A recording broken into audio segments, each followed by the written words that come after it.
Chapter 4. I suck so bad and everyone sees that. Have you ever noticed how your teen can see and call you out on your crap like nobody's business? They see our weaknesses, wounds, and insecurities. They've also seen us at our worst, and we've become human to them. No longer the superhero that knows all and is perfect in the eyes of a 4-year-old.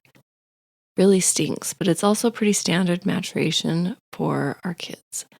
Eric was especially good at this. She'd argue, point out how I had lots of flaws, and send me crying. I actually thought she delighted in upsetting me.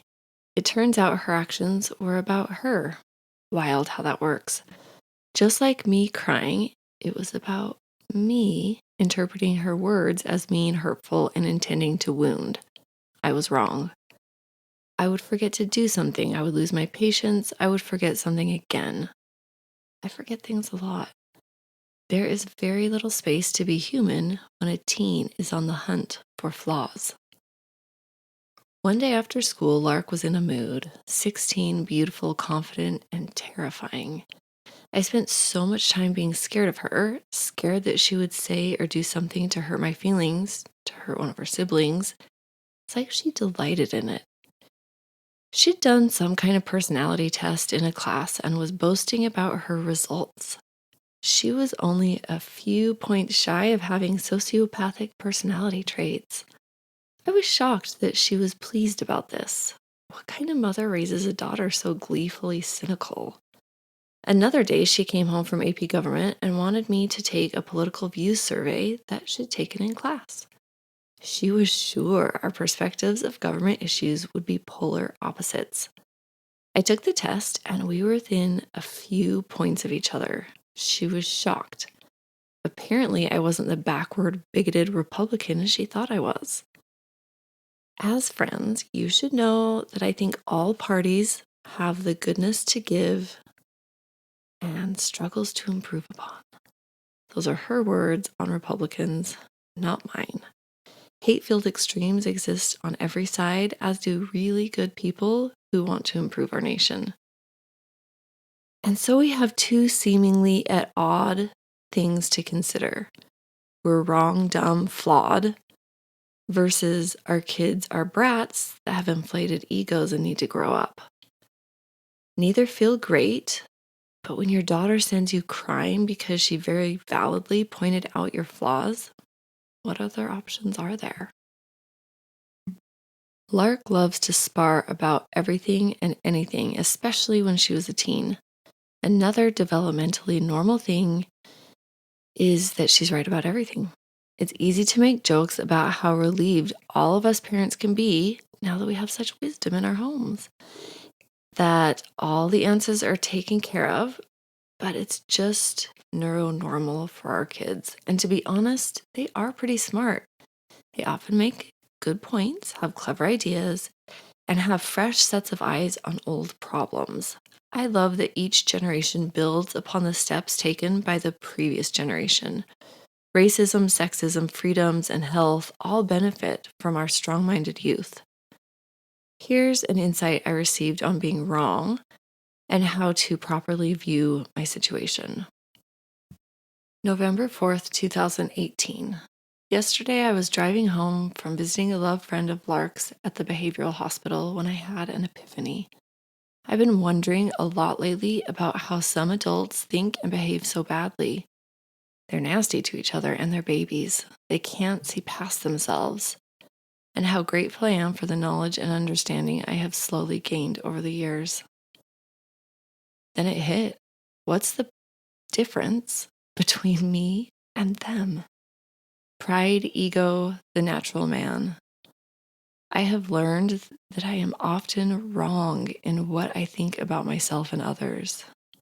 I can say, I'm wrong and I'm sorry, and I do every chance I think it applies. The Lord asks us to be humble. This is exactly it.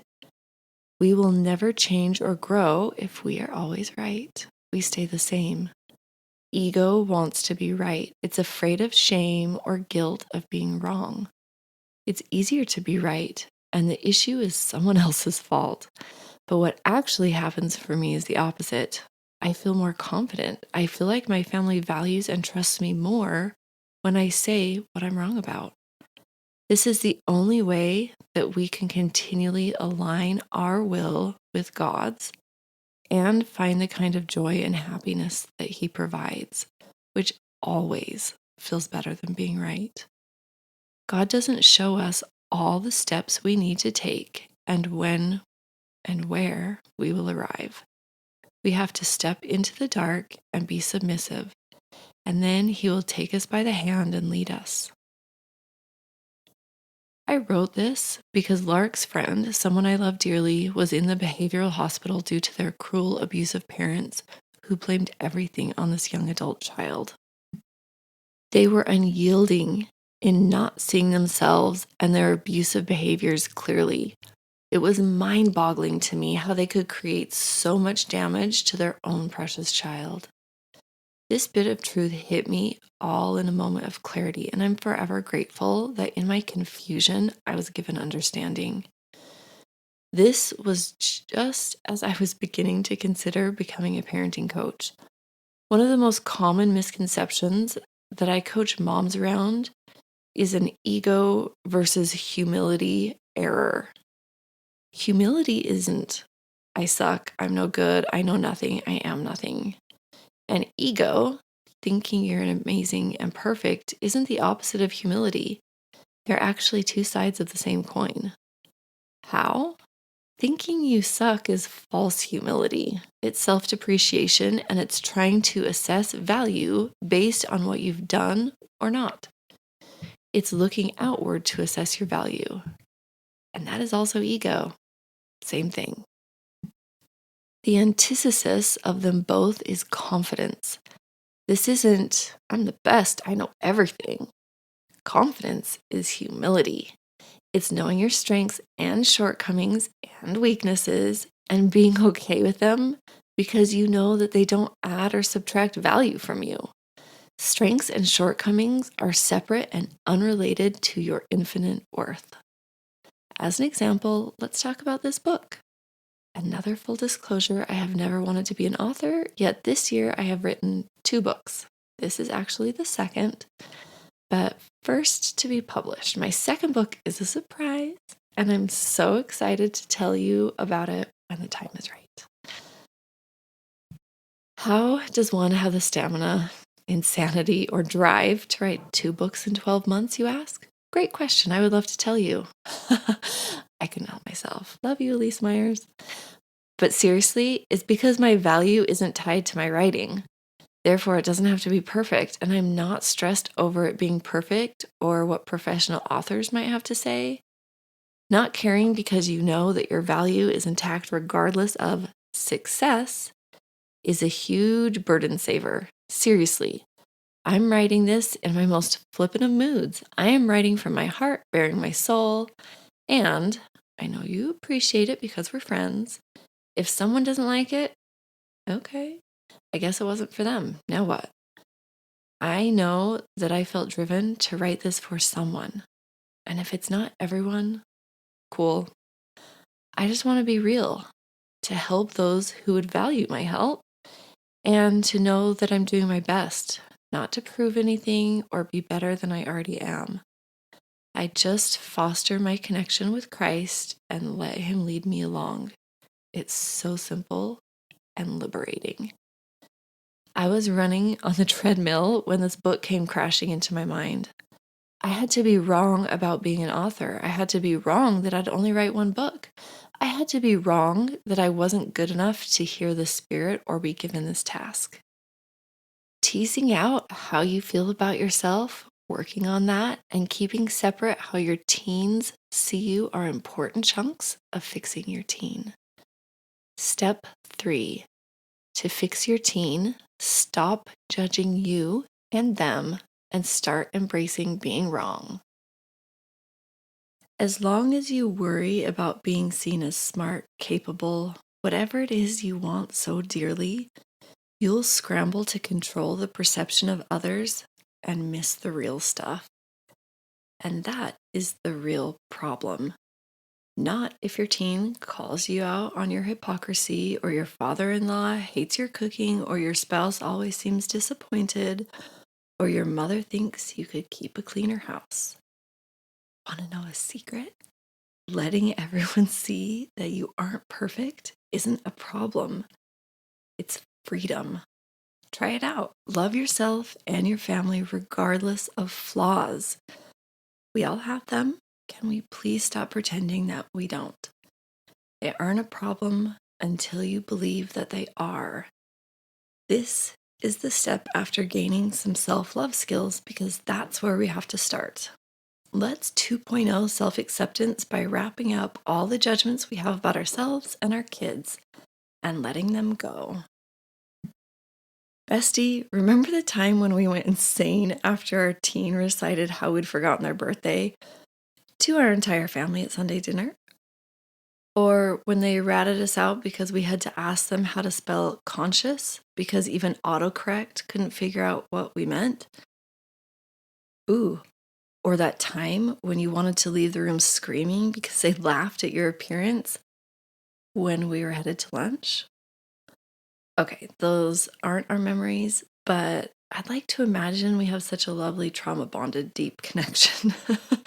So let's go back to this rock and hard spot, two seemingly at odd things to consider when our teens, ourselves, and others judge us.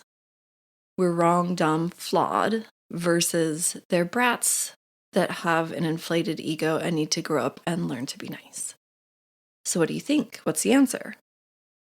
While you're contemplating, let's play a game. Who's bothering your soul right now? Where is your judgment directed? Self, teen, spouse, whoever it is, take a moment to write down all the nastiest judgments you have of them. It's on scratch paper, of course, because we're definitely not keeping it, but for sure, actually write it down. All of it, because I see you dancing around the worst of it. We're besties after all. Got it yet? Now, next to each one, let's consider why this is and why we're finding issue with it. Next, I want you to spin it on its head. Give me the reason why it makes sense, is helpful, or is logical. Not justifying abusive behaviors if this is your situation, but even abuse can make logical sense, like a mental disorder or them feeling justified in their mind's eye, and we still don't need to allow it. It's our belief that spawns our judgment, so really look at your beliefs. I've got a few that I've done away with, and it helps me judge less, which feels great. Here are a few you're welcome to. Teens should not lie. Nope, we all lie, and it's developmentally normally for them to do it more prolifically. You're supposed to like them all the time, and they're supposed to like you 100%. Yeah, no, it's unavoidable to be annoyed or have differences in personalities. I'm supposed to get it right all the time. Seriously, show me a person that this is true about. They're supposed to read my mind, expressions, whatever, then keep me happy, not upset me. Again, who actually has this skill, and do they have time to get anything else done? I can never quit, take a break, or be tired. If you want to be miserable, sure. I have to earn a day off, a nap, treats, having fun, and lazy time. This is a misunderstanding that value is earned. Not true. My kids are supposed to be productive all the time. This is teaching our kids the same misconception that they have to earn value, love, and goodness. Nope. My kids are supposed to go to college, love Jesus, and like being home. This is lovely until our kids do otherwise. We want these things for them because we think they provide safety and happiness. But these are not guaranteed and can also be found in other ways. My kids should want to do chores. This one kills me that it exists at all. This is personality, and some have it, others don't. It's just a fact to make peace with. Respect is something that I'm owed. Showing respect is about them, not you. For sure, let's ask for it, give it, and teach it. That's where our job ends. Set boundaries and get on with it. Thinking that I'm owed anything, really. My husband should stand up for me, my kids should help me, people should like me, and my life should be easy. I really love these things. I want them, but I'm not owed. I ask and set boundaries for what I want. They're all on me to create or solve for. That I have to be a mother, live my religion, exist according to social rules. This is not owning your agency. We all choose what we really want, and we can change our minds as often as we like. We don't get to avoid the consequences of our choices. Be honest with yourself. Own your choices and the right to change them whenever you want. You aren't trapped. That my body, skin, hair, family, and home should look any other way than how they do. This is a really hard one for most of us. I get it. I spent 4 decades hating my skin that I could do nothing about. It wasn't normal, so I was teased, embarrassed, and shamed.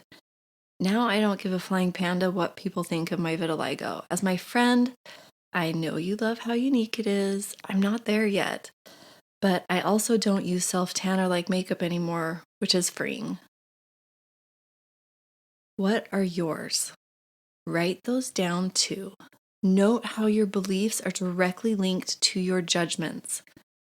Consider what you've written. Does it create goodness in your life and family? What if it wasn't society's take and you got to pick? Would you pick it still? Does it take energy with little to nothing in return?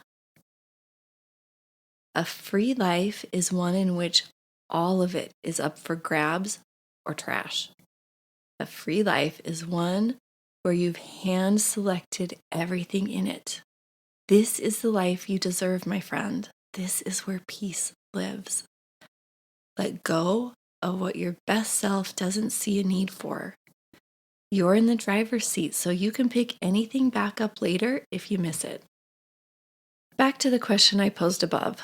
2 seemingly at odd things to consider when our teens, ourselves, and others judge us. We're wrong, dumb, flawed, versus they're brats that have an inflated ego and need to grow up and learn to be nice. Answer: both and neither. Also, it doesn't matter.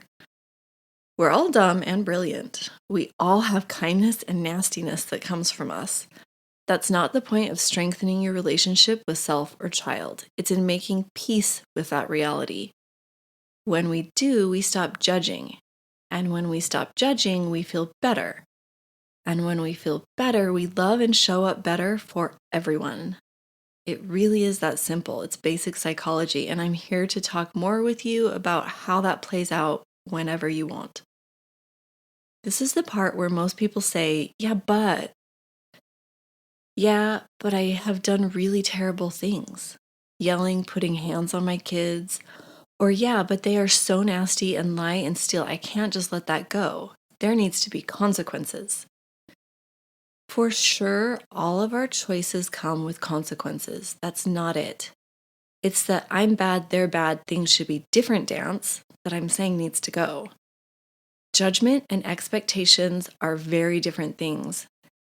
And I just want to take a second to ensure you see the difference. We can have expectations without judgment.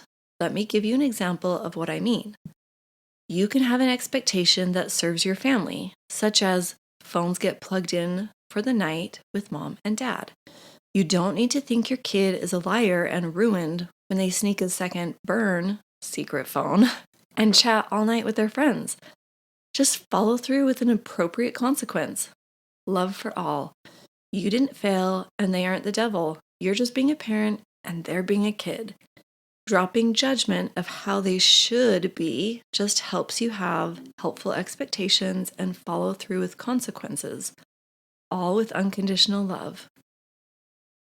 Besides judgment, guess what else needs to hit the bin?